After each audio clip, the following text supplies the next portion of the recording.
morning. So I am pleased to announce an arrest today of an individual we believe is responsible for the hate crime of the vandalism that occurred at the Islamic Center of Southern California.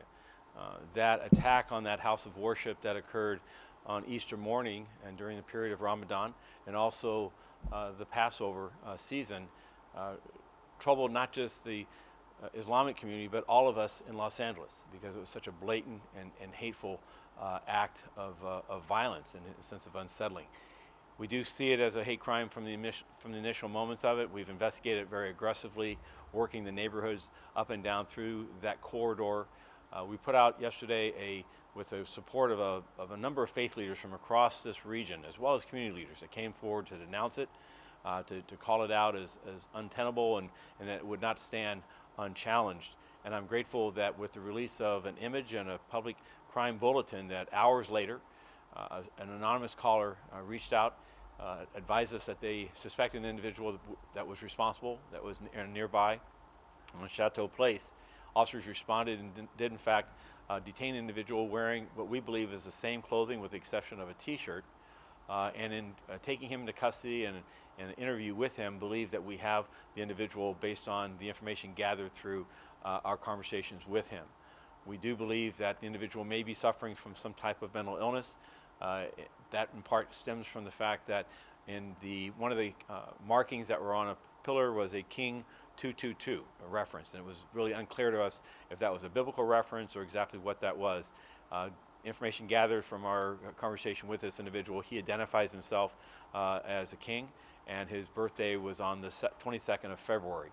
And that yet the markings are much beyond just a reference to some idea of him as to who his identity is. There was particular anti-Islamic hate speech that was ascribed. And information gathered from this individual indicates his disdain, his hate towards Islamic people of the Islamic faith. The big concern anytime you see messaging like this is that it is a predictor of some kind of violent action. It sounds like in this case it's leaning away from that this is isolated, but what's your assessment of that? Well, the critical importance of that, first of all, why does the department spend so much time on this type of case? And it's because it is oftentimes a precursor to further acts and acts of violence. That's why as a department we investigate so aggressively hate instances that the conduct of the individual absolutely doesn't commit a crime, but it's biased, it's centered upon a person's identity, of their race, their gender, their religious affiliation, because we know that there's a on-ramp, if you will, to extremism, and an on-ramp to people escalating in their actions to where they actually commit violent crimes and violent acts against others. The dehumanizing of individuals that may start as a hate speech and then move into acts of vandalism or graffiti and then escalate into physical assaults and the actual taking of lives or harming of other individuals. So it is a continuum. What worries us is that continuum, that period of time to go from a vocal individual to a person acting out in physical violence is very short and oftentimes not seen until the aftermath, when we look back and trace back instances where the person demonstrated, acted out behavior that could, if earlierly interdicted, could have been changed with the proper support and also accountability. There's a sort of a large encampment around the corner from the Islamic Center on Chateau Place. Do you know if that's where the arrest was made? The information I have is that the arrest was made in the 500 block of Chateau Place. We did have suspicions that the individual may be a houseless individual, but I do not want to, as I said yesterday in my press conference, the criminality of this is based on this individual, not his house status. Many of those individuals that are in that encampment and others are individuals that are seeking help and assistance and support. They're otherwise, they're not involved in this type of hate or extremism.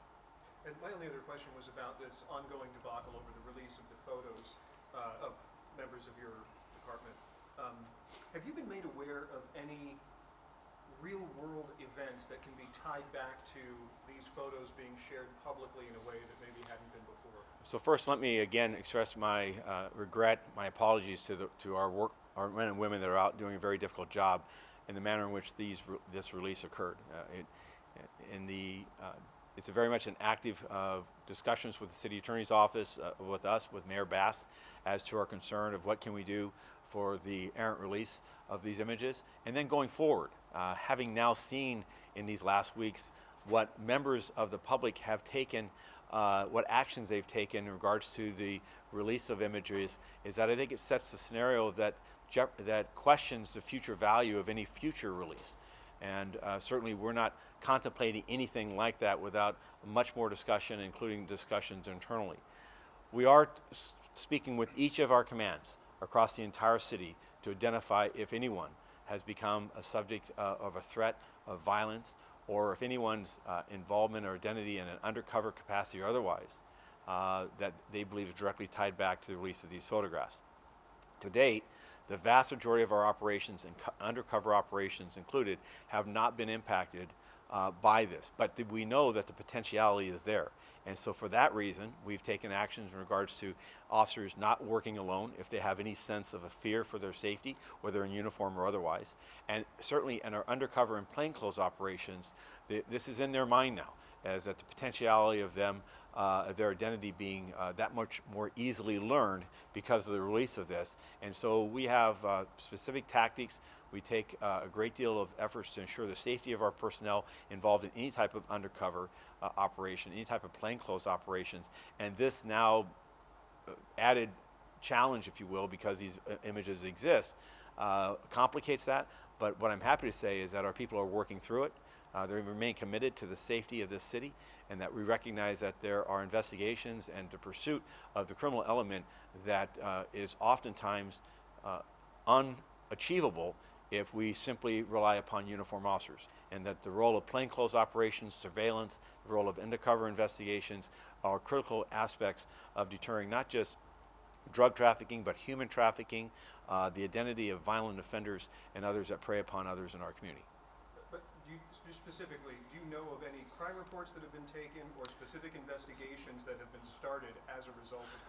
Specifically, as I stand here, we have a criminal threat investigation going on against a social media post that solicited violence against police officers, offered a disgusting bounty for the death of police officers. I believe that that is a serious crime, and we're working with our FBI partners, with the U.S. Attorney, as well as with our District Attorney's Office to identify the person responsible, and we'll do so and pursue this for any individual who threatens the life of an officer or their family by divulging personal information, including photographs, in an effort to solicit violence.